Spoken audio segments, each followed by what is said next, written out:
Capítulo 5, a partir do versículo 1, diz assim: Bem-aventuradas multidões.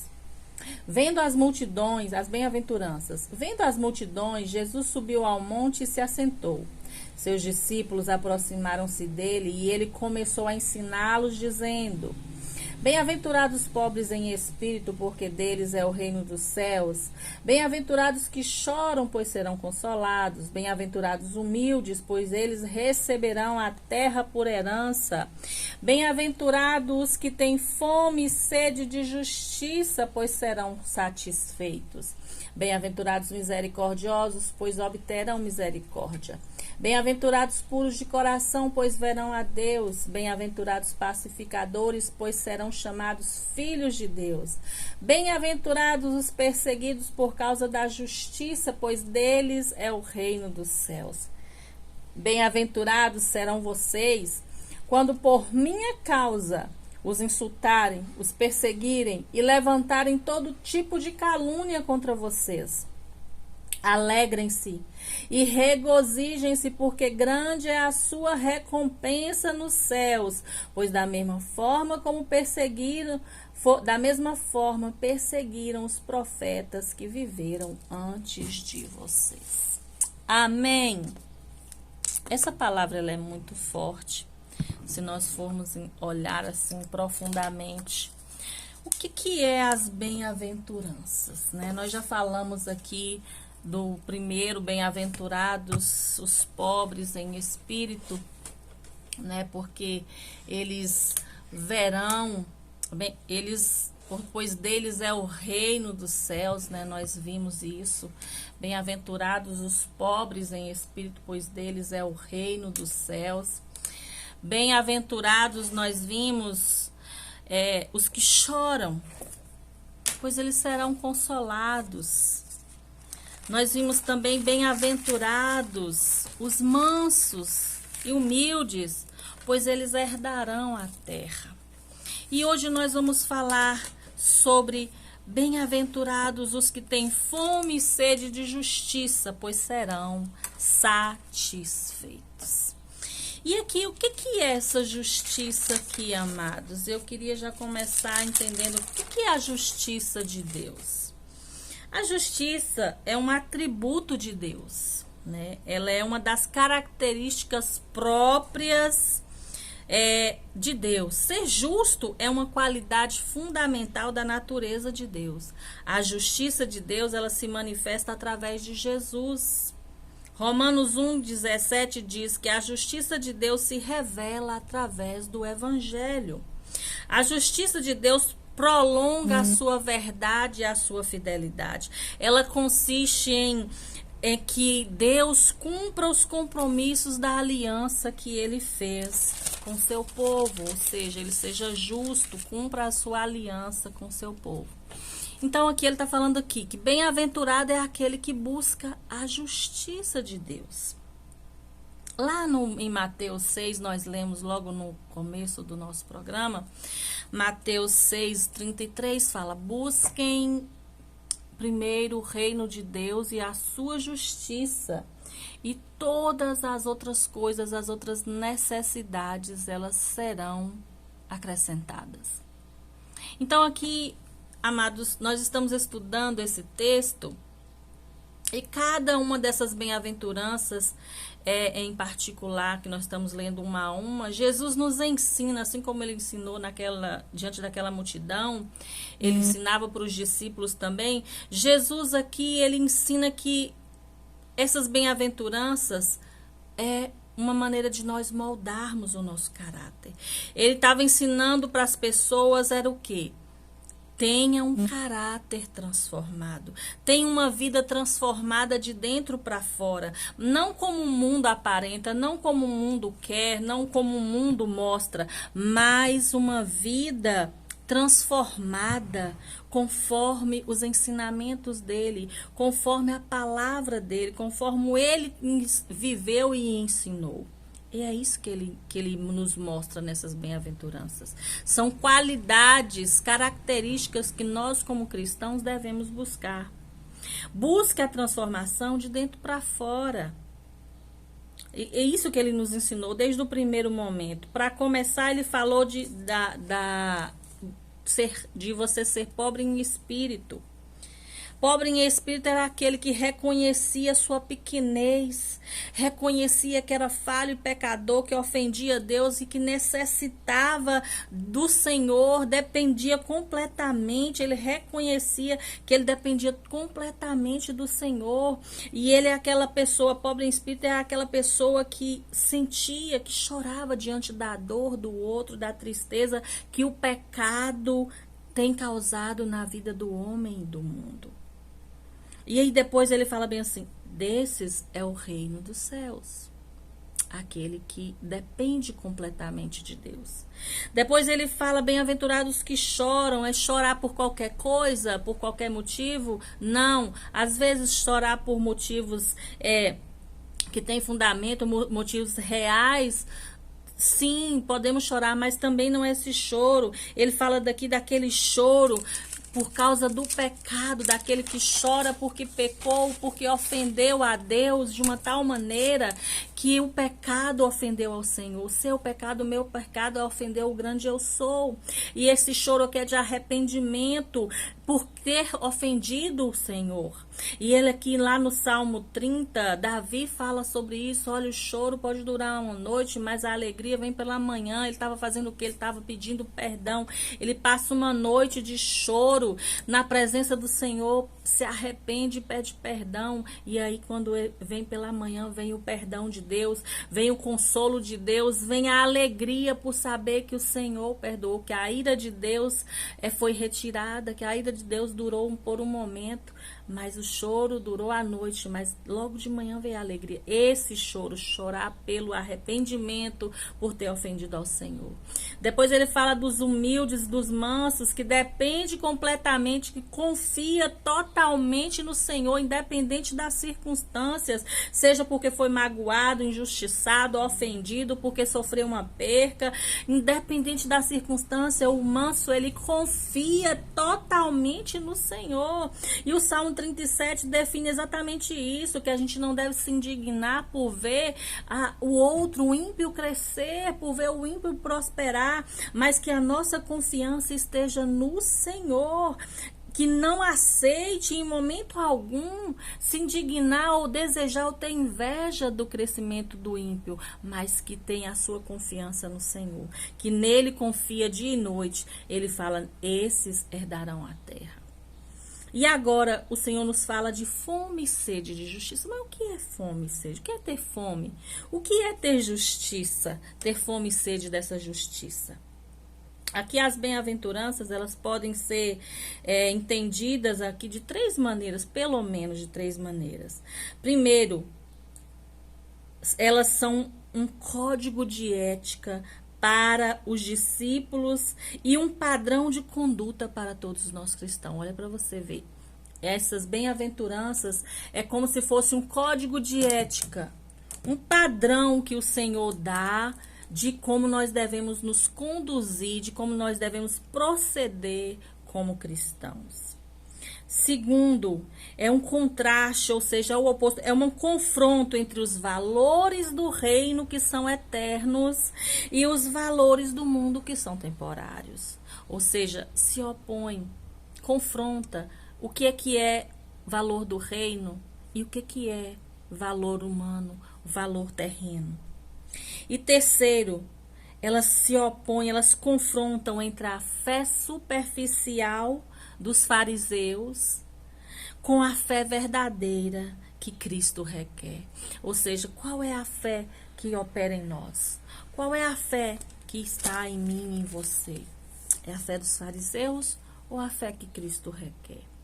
Nós vimos que as três primeiras bem-aventuranças, Jesus mandava olhar para dentro de nós, reconhecer que somos pobres, miseráveis, pecadores, reconhecer que dependemos dele, reconhecer o nosso pecado e chorar por ele, e reconhecer que nós devemos confiar nele acima de tudo. E aqui ele vem agora e fala, ele muda um pouquinho, e ele vem e fala sobre fome e sede. Ele fala de necessidades básicas, como ter fome e sede. São necessidades, amados, são apetites naturais, necessidades naturais que faz parte da nossa natureza, que precisa ser satisfeita constantemente, todos os dias. Nós precisamos comer e nós precisamos beber. Ou seja, ele traz a fome e a sede, que são atribuição as mais fortes de todos os apetites físicos que nós temos. E a minha pergunta para você agora é: você tem fome e sede de quê? De que você tem fome e sede? Mateus 6,33 nós falamos: mas buscai primeiro o reino de Deus e a sua justiça, e todas as outras coisas, todas essas coisas lhe serão acrescentadas. Uma das coisas mais assustadoras que Jesus disse na Bíblia foi a advertência que ele fez lá com os fariseus. Ele fala bem assim: se a vossa justiça não exceder, ou seja, não ir além em muito a dos escribas e dos fariseus, jamais entrareis no reino dos céus. Olha que forte. Se a minha e a sua justiça não for muito, muito maior do que a dos escribas, que os escribas e fariseus demonstravam, jamais entraremos no reino de Deus. Está lá em Mateus 5,20. Por quê? Porque os escribas e fariseus procuravam a justiça que satisfizesse as vontades deles. Eles não ensinavam o povo aquilo que realmente o Senhor queria. Tinha que ser aquilo da maneira deles, para poder satisfazer os costumes deles, para satisfazer as necessidades deles e não a dos outros. Jesus aqui não estava falando de um desejo de justiça ou de essa fome e sede de justiça fosse um objetivo que a gente tivesse que alcançar. Não. Ele não está falando disso. Não é de um desejo ou de um objetivo.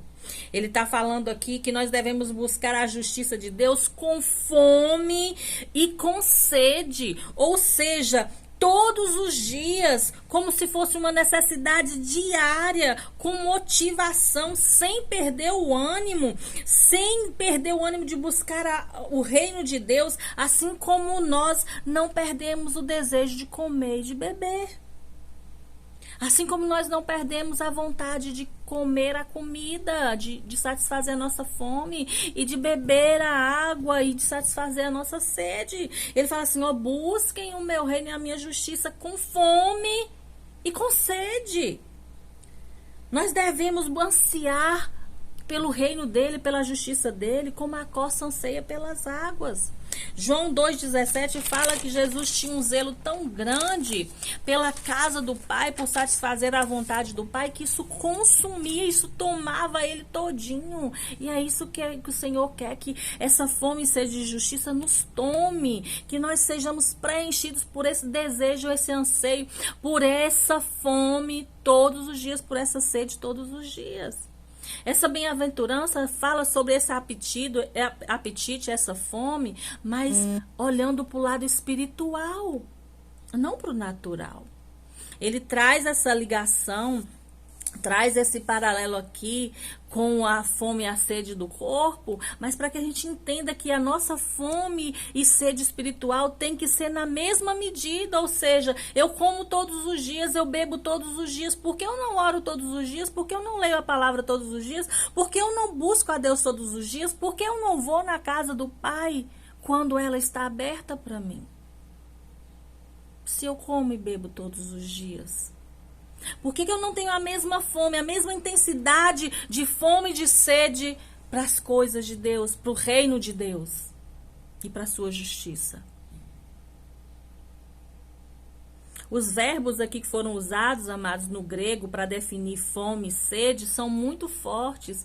Para fome é peinal, que significa estar muito necessitado, sofrer de fome profunda. Olha a profundidade disso. O verbo usado já significa, já define isso. Tem que ser uma fome tão grande que a gente tem que sofrer essa fome profunda, essa fome que a gente tem que ser satisfeita. E como eu satisfaço, irmã Leile? Buscando o reino de Deus com essa fome. A palavra para definir sede aqui é dipsal, que significa uma sede de verdade. Uma sede de verdade. Quando Jesus foi lá, encontrou a mulher samaritana lá no poço, ele fala assim, se você me conhecesse de verdade, saberia que eu posso satisfazer a sua fome, a sua sede, de uma maneira que você nunca mais precisará beber. Ou seja, essa fome só pode ser satisfeita por Jesus, em Jesus.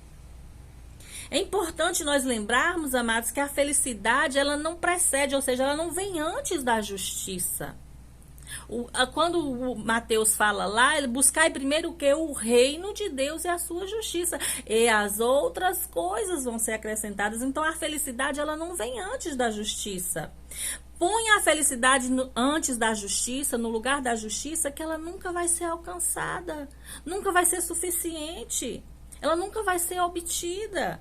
Isso que Mateus 6:33 fala.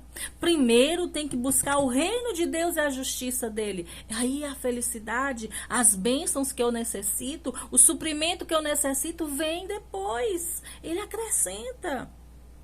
Ele não está dizendo aqui quem tem fome e sede de felicidade, ou quem tem fome e sede de bênção, de experiências ou de milagres, ou quem tem fome e sede de bens. Não. Não é dessa fome e sede que ele está falando. Ele está falando aqui da fome e sede da justiça de Deus. A felicidade e as bênçãos são resultados da justiça de Deus. São resultados dessa busca minha pelo reino de Deus. Quando eu busco o reino de Deus e andar retamente como justo dele, ele me acrescenta. De nada terá falta, é isso que ele fala na palavra. De nada terá falta. Aqueles que confiam em mim, que esperam a mim, aqueles que buscam a mim, de nada terá falta, se eu estiver em primeiro lugar. De todo tipo de alimento, de que tipo de alimento aqui que eu devo ter apetite? Qual deve ser a minha fome real, amados?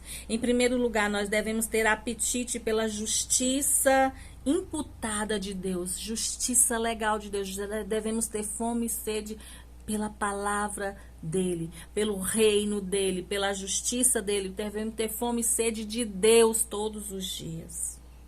Em segundo lugar, nós devemos ter apetite, ter fome e sede pela justiça moral. Nós estamos vendo a decadência que está hoje o mundo.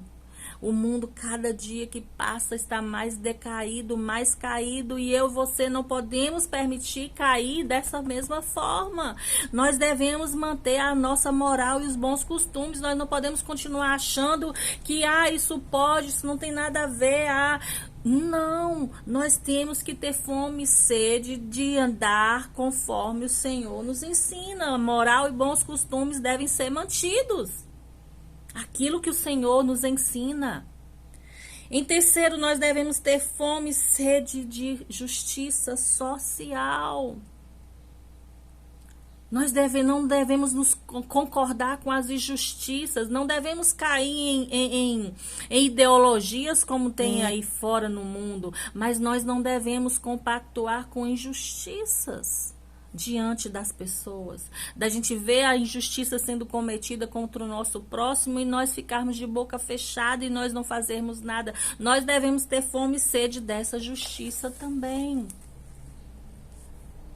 Há duas bênçãos prometidas, amados, para aqueles que têm fome e sede de justiça. Primeiro, eles serão saciados. É a primeira coisa. Eles serão saciados, serão satisfeitos. Aquele que tem fome e sede de justiça é saciado, embora jamais deixe de continuar ansiando por Jesus, porque a fome e a sede todos os dias nós temos. Então a fome e sede de Deus, de justiça de Deus também tem que ser todos os dias. Jesus está ensinando aqui que os famintos de Deus não serão despedidos vazios, não serão decepcionados, eles serão saciados, eles serão satisfeitos. Ele promete aqui felicidade e saciedade. Se eu busco o reino dele, ele acrescenta as outras coisas. Então, ninguém jamais será satisfeito sem que antes esteja faminto e sedentos da justiça de Deus, dos aspectos que Deus nos mostra aqui, dessas qualidades, dessas características que o Senhor está nos ensinando aqui nas bem-aventuranças. E para finalizar, amados, eu quero deixar aqui 4 pontos, 4 atitudes que nós devemos ter, que nós devemos colocar dentro de nós. Primeiro, creia em Cristo como seu Salvador. Ele é a única justiça de Deus para os nossos pecados. Ele levou sobre si os nossos pecados, as nossas transgressões. O castigo que nos traz a paz estava sobre ele. Então, creia que ele é o único Senhor e Salvador e que ele é a única justiça de Deus para perdoar os seus pecados. Segundo, seja justo em todo o seu proceder diariamente. Seja justo em toda atitude que você tomar, em cada palavra que você falar, em cada pensamento, em cada sentimento. Busque ser justo em tudo, em toda a sua conduta durante todos os dias. Terceiro, trabalhe na busca da justiça social em sua área de atuação, onde você trabalha, onde você age, que você busque por justiça para o seu próximo. E quarto, ore para que a justiça social seja feita progressivamente em nosso país, para que haja justiça em nosso país. E nós estamos vendo coisas terríveis acontecendo, e são os nossos joelhos no chão que podem mudar a história. Não vai ser um nem outro, nem vai ser se um for colocado lá para reger o país ou outro fulano, não vai ser ninguém. São os joelhos no chão e a boca no pó que vai mudar a história que nós estamos vendo aí. Então, quem é que vai ser saciado? Aquele que é faminto pelo reino de Deus e pela justiça dele. Esses vão ser saciados, vão ser satisfeitos pelo Senhor. Amém? Que Deus abençoe sua vida, que o Espírito Santo complete essa palavra no teu coração, que você saiba que se você busca o reino de Deus e a sua justiça, todas as outras coisas que você necessita serão supridas pelo Papai. Amém? Deus os abençoe.